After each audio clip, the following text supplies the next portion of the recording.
प्रिय बच्चों, सुप्रभात। आज हम सब संज्ञा की परिभाषा एवं उसके भेद उदाहरण सहित पढ़ेंगे। तो संज्ञा किसे कहते हैं, पहले तो हमको ये जानना है कि संज्ञा किसे कहते हैं। संज्ञा मीन्स नाउन। तो संज्ञा किसे कहते हैं? किसी प्राणी, व्यक्ति, वस्तु, स्थान अथवा भाव के नाम के रूप में प्रयोग किए जाने वाले शब्दों को संज्ञा कहते हैं।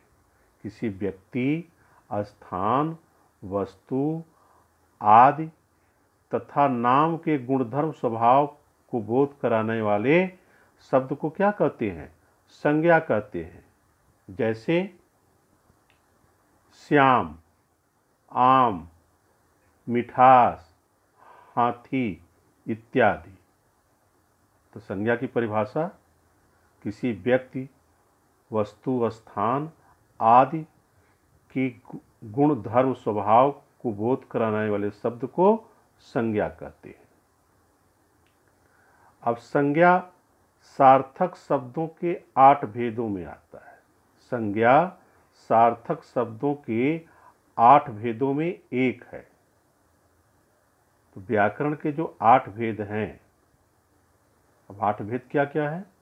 शब्द के भेद जब हम पढ़ते हैं तो शब्द के भेद के अंतर्गत विकारी और अविकारी। विकारी उसे कहते हैं जिसके लिंग वचन काल में परिवर्तन होता है। जिसके लिंग वचन काल में परिवर्तन होता है उसे हम विकारी कहते हैं, और जिसके लिंग वचन काल में परिवर्तन नहीं होता है उसे हम अविकारी कहते हैं। अब विकारी के 4 भेद: संज्ञा, सर्वनाम, क्रिया और विशेषण। अविकारी के भी 4 भेद: क्रिया विशेषण, संबंध बोधक, समुच्चय बोधक और विस्मयादि बोधक। अब अविकारी को अव्यय भी कहा जाता है।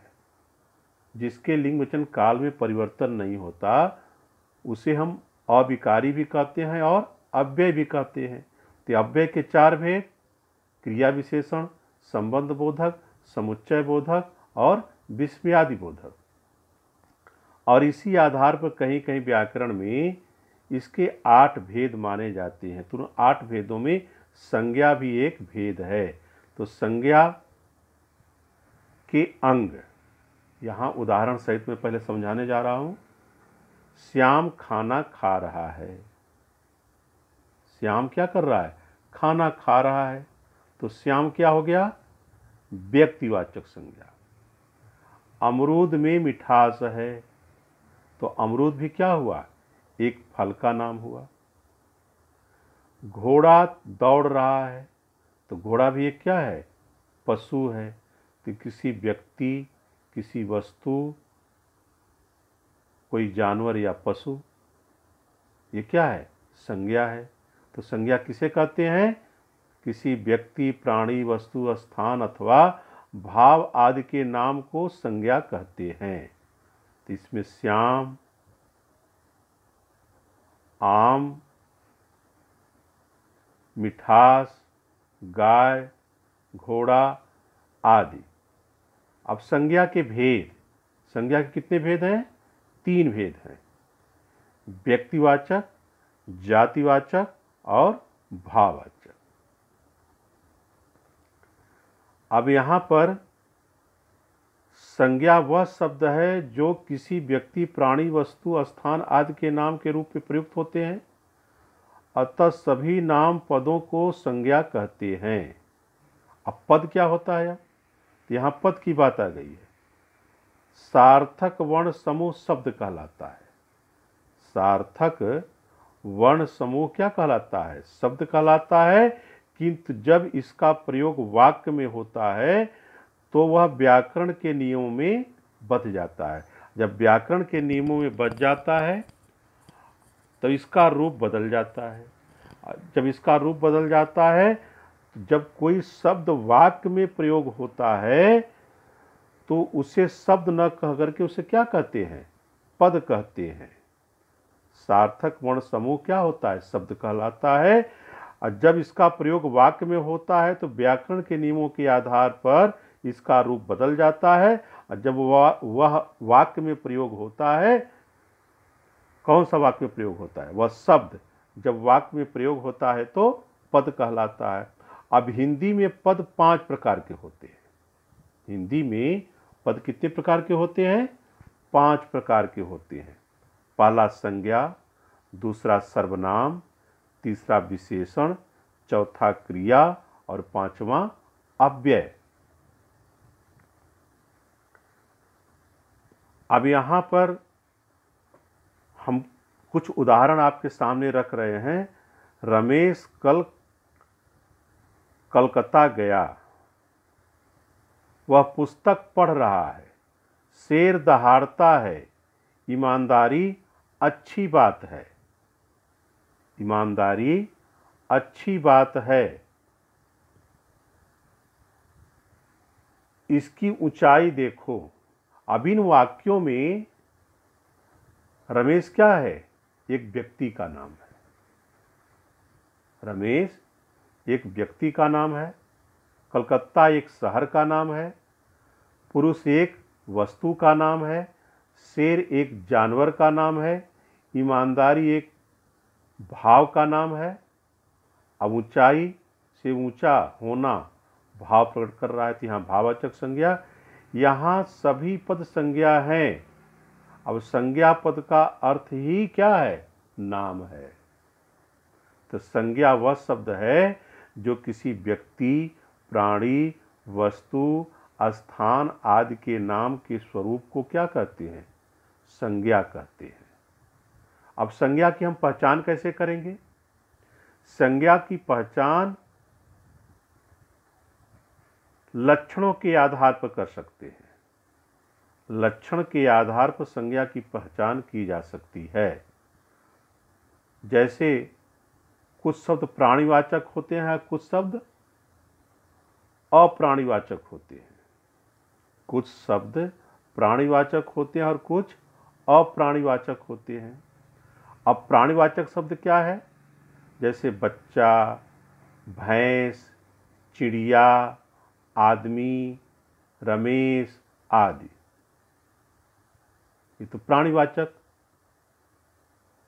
अप्राणीवाचक क्या है? पुस्तक, मकान, रेलगाड़ी, रोटी, पर्वत। प्राणीवाचक और अप्राणीवाचक का मतलब समझ रहे हैं आप? प्राणीवाचक का अर्थ है जिसमें चेतन अवस्था हो, जो सजीव हो, जो बोलता हो। अप्राणीवाचक जो निर्जीव हो, जो बोलता नहीं है। पुस्तक बोलती है, मकान बोलता है, रेलगाड़ी, रोटी आदि क्या है? अप्राणीवाचक है। तो कुछ शब्दों की गिनती की जाती है और कुछ शब्दों की गिनती नहीं भी की जाती है। कुछ गणनीय होते हैं, कुछ अगणनीय होते हैं। जैसे आदमी, पुस्तक, केला की गणना की जा सकती है, ये गणनीय है। अगणनीय क्या है? दूध, हवा, प्रेम की गणना नहीं की जा सकती, इसलिए क्या हो गया? अगणनीय। तो संज्ञा किसी व्यक्ति, स्थान, वस्तु आदि तथा नाम के गुण, धर्म, स्वभाव का बोध कराने वाले शब्द को हम क्या कहते हैं? संज्ञा कहते हैं। पहले ही आपको बताए, जैसे श्याम है, आम है, मिठास है, हाथी है इत्यादि है। अब संज्ञा सार्थक शब्दों के 8 भेदों में से एक है। व्याकरण में संज्ञा को पहले बताया कि व्याकरण में संज्ञा को क्या कहते हैं? विकारी कहते हैं। अब श्याम खाना खा रहा है, श्याम व्यक्ति है। अमरूद मिठास है, तो अमरूद फल का नाम है। घोड़ा दौड़ रहा है, तो घोड़ा एक पशु का नाम है। तो ऐसे चीजों को हम क्या कहते हैं? संज्ञा। अब संज्ञा किसी व्यक्ति, वस्तु, स्थान के नाम को संज्ञा कहते हैं। अब संज्ञा के भेद व्यक्तिवाचक, जातिवाचक और भाववाचक।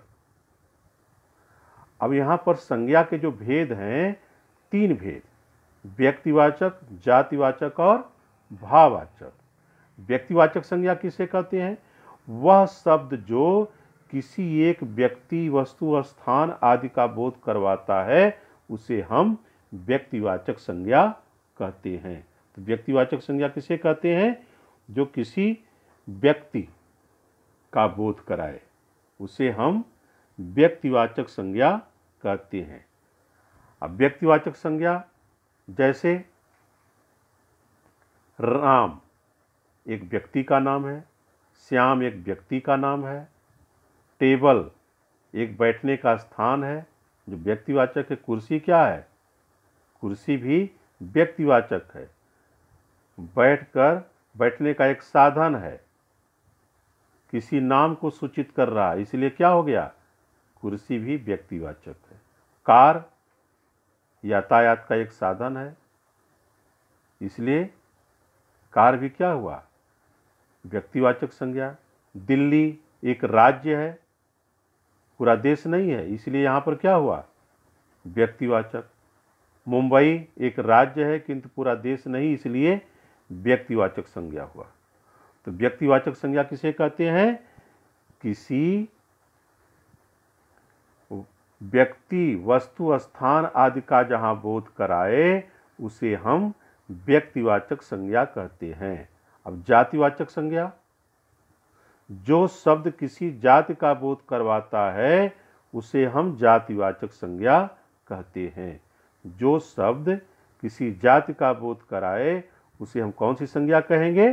जातिवाचक संज्ञा कहेंगे। जैसे लड़का, लड़की, नदी, पर्वत आदि। अब जातिवाचक संज्ञा के भेद भी हैं। जातिवाचक संज्ञा के भेद क्या है? द्रव्यवाचक और समूहवाचक। कहीं कहीं व्याकरण में संज्ञा के 5 भेद दिए जाते हैं। तो 5 भेद जो दिए जाते हैं ये जातिवाचक का ही भेद है। जातिवाचक, जातिवाचक का भेद क्या है? द्रव्यवाचक और समूहवाचक। अब द्रव्यवाचक क्या है? जिस संज्ञा शब्दों से किसी धातु, द्रव्य, सामग्री, पदार्थ आदि का बोध हो उसे हम द्रव्यवाचक संज्ञा कहते हैं। जैसे गेहूं। अब गेहूं क्या है? भोजन की एक सामग्री है। चावल क्या है? भोजन की एक सामग्री है। घी क्या है? भोजन की एक सामग्री है। सोना क्या है? एक आभूषण है, एक द्रव्य पदार्थ है। चांदी आभूषण के लिए एक पदार्थ है। तांबा एक धातु है। ऊन वस्त्र बनाने की एक सामग्री है। तो ऐसे नामों को हम क्या कहते हैं? द्रव्यवाचक संज्ञा कहते हैं। अब समूहवाचक संज्ञा, जिन संज्ञा शब्दों से किसी व्यक्ति का बोध न हो करके पूरे समूह और पूरे समाज का बोध हो उसे समुदायवाचक संज्ञा कहते हैं या समूहवाचक संज्ञा कहते हैं।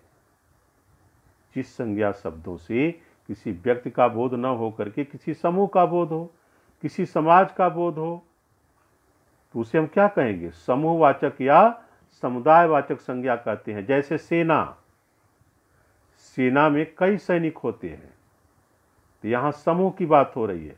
पुलिस हर स्थान, हर राज्य, हर देश में रहते हैं, उसी बड़े रूप को हम इंगित किया जा रहा है। तो पुलिस क्या है? समूह हो गई।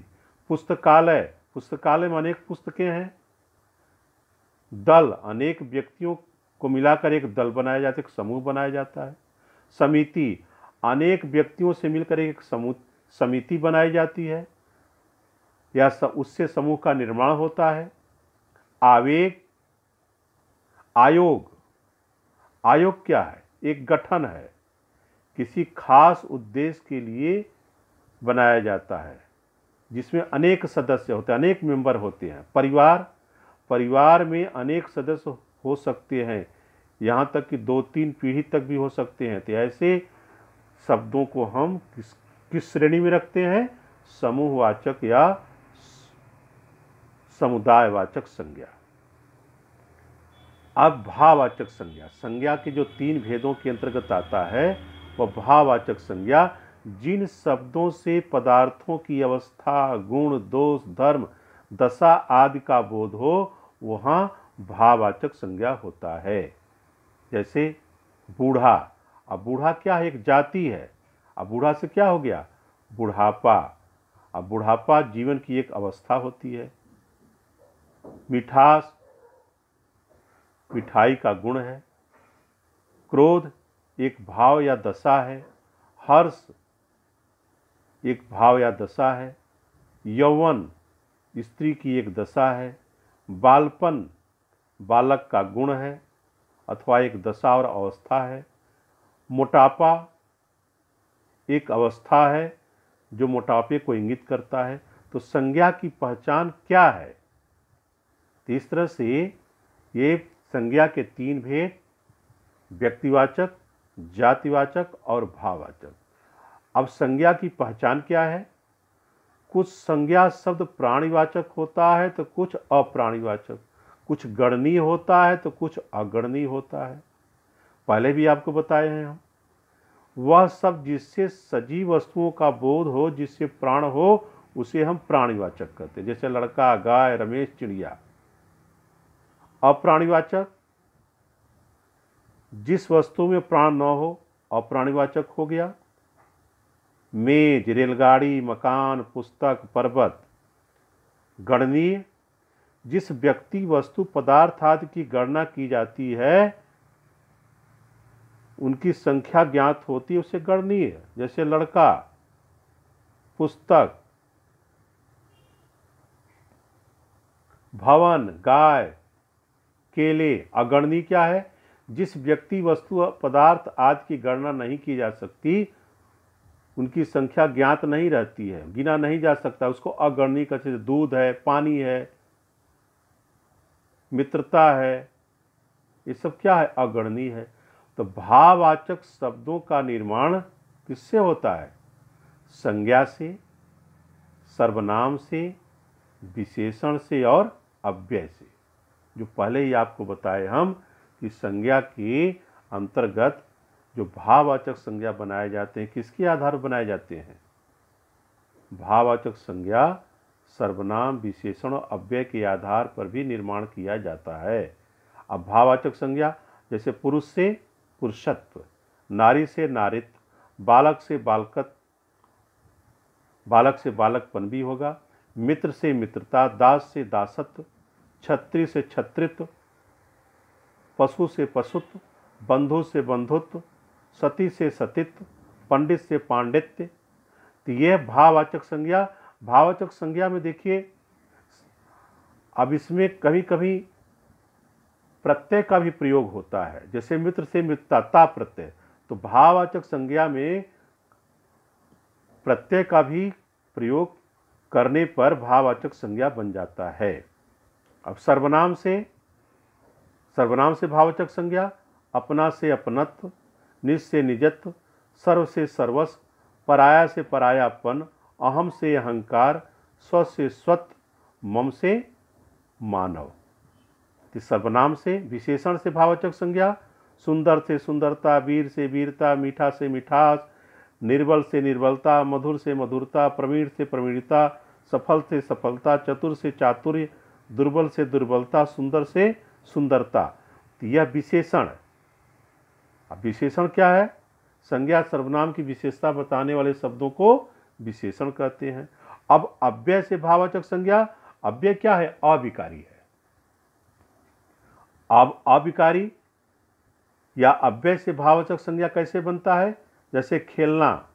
अब खेलना क्या है? क्रिया है।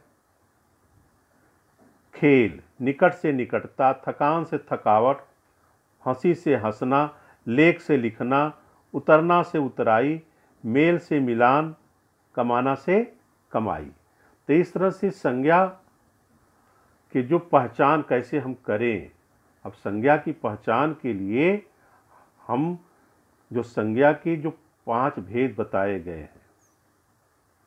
अब 5 भेद क्या क्या थे? आपके संज्ञा से जो भाववाचक संज्ञा बनाए जाते हैं, वो भाववाचक संज्ञा से व्यक्तिवाचक से भाववाचक, जातिवाचक से भाववाचक, प्रायः जातिवाचक से ही भाववाचक बनता है, व्यक्तिवाचक से भाववाचक नहीं बन पाता।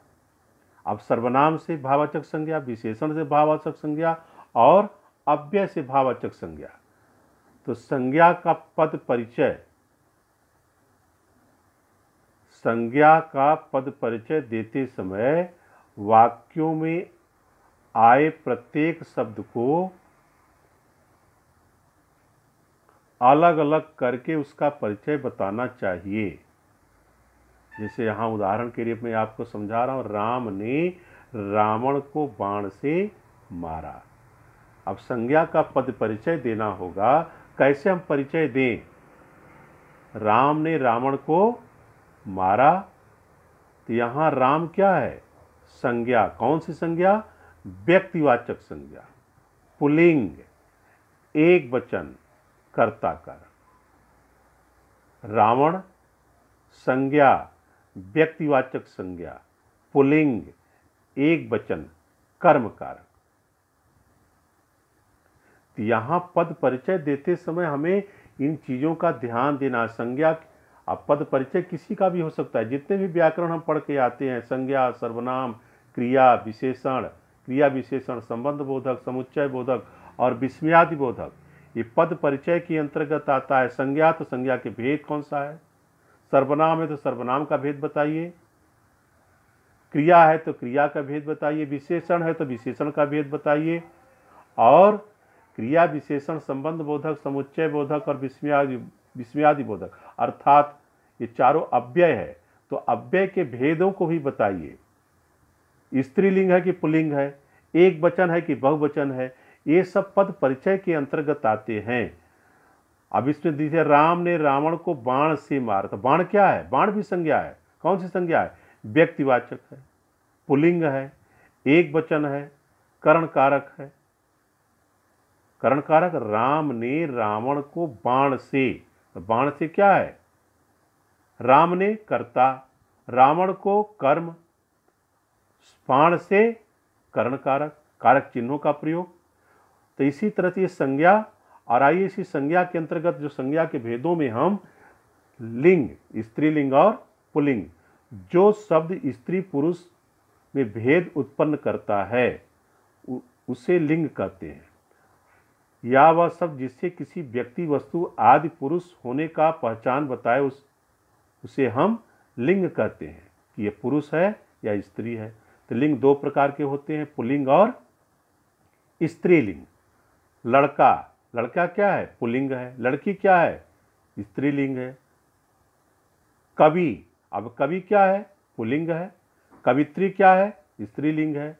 नाई, नाउन, नाई क्या हो गया? पुल्लिंग। नाउन क्या हो गया? स्त्रीलिंग। अभिनेता, अभिनेत्री, साधु, साध्वी, लेखक, लेखिका, विद्वान, विदुषी, चूहा, चूहिया, शेर, शेरनी, बंदर, बंदरिया, सुनार, सुनारिन। अब सुनार क्या है? पुल्लिंग है। और सुनारिन क्या है? स्त्रीलिंग है। हाथी, पुल्लिंग। हथनी क्या है? स्त्रीलिंग है। नौकर, नौकरानी, देवर, देवरानी, शिष्य, शिष्या। तो इस तरह पद परिचय में हमें लिंग भी बताना पड़ता है। राम ने रावण को मारा, यहां सब पुल्लिंग है। गीता पढ़ती है, अब गीता पढ़ती है, गीता का पद परिचय देना होगा, तो क्या बताएंगे हम? गीता संज्ञा, कौन सी संज्ञा? व्यक्तिवाचक संज्ञा, एक वचन, पुल्लिंग की स्त्रीलिंग, तो यहां पर क्या हो जाएगा? स्त्रीलिंग। कौन सा कारक होगा? कर्ता कारक। तो प्रिय बच्चों, ये पद परिचय में संज्ञा इसलिए समझा रहा था कि संज्ञा जब जान लेंगे तो उस पद परिचय के अंतर्गत हमको जातिवाचक, व्यक्तिवाचक और भाववाचक संज्ञा के भेद को बताना होगा, हमको लिंग बताना होगा। आइए वचन की तरफ। जिस शब्द से एक या अनेक होने का बोध होता है उसे हम वचन कहते हैं। हिंदी में मुख्य रूप से एक वचन और बहुवचन, संस्कृत में तीन होते हैं, एक वचन, द्विवचन और बहुवचन, लेकिन हिंदी में दो ही वचन होते हैं, एक वचन और बहुवचन। जहां किसी एक व्यक्ति को इंगित किया जा रहा हो, जहां किसी एक व्यक्ति को ही बताया जाए वहां पर एक वचन होगा, और जहां पूरे समाज की तरफ इंगित किया जाए, पूरे समाज की तरफ ध्यान आकृष्ट कराया जाए, वहां पर क्या होगा? बहुवचन। अब वचन के कुछ उदाहरण आपको बता रहे हैं। जैसे पुस्तक, एक वचन, अब पुस्तकें क्या हो जाएगा? बहुवचन। माला, मालाएं, गाय, गायें, मकान, मकानों। तो इस तरह से ये संज्ञा और संज्ञा के भेद आपको हम बताए। अब संज्ञा के भेद के अंतर्गत हम पुल्लिंग का भी कुछ चर्चा किए और वचन का भी चर्चा किए। अब किसी प्राणी, व्यक्ति, वस्तु, स्थान या भाव के नाम को क्या कहते हैं? संज्ञा कहते हैं। संक्षिप्त रूप हमने क्या सीखा संज्ञा पढ़ने के बाद? तो संज्ञा के परिभाषा सीखी। संज्ञा के कितने भेद हैं? व्यक्तिवाचक, जातिवाचक और भाववाचक। कुछ विद्वान दो भेद और बढ़ाएं, जिसको द्रव्यवाचक और समूहवाचक संज्ञा कहा जाता है। अब व्यक्तिवाचक संज्ञा क्या है? किसी विशेष व्यक्ति, वस्तु, स्थान के नाम का बोध हो, उसे हम व्यक्तिवाचक कहते हैं, जैसे कानपुर, रामायण, भगवत गीता, सचिन इत्यादि।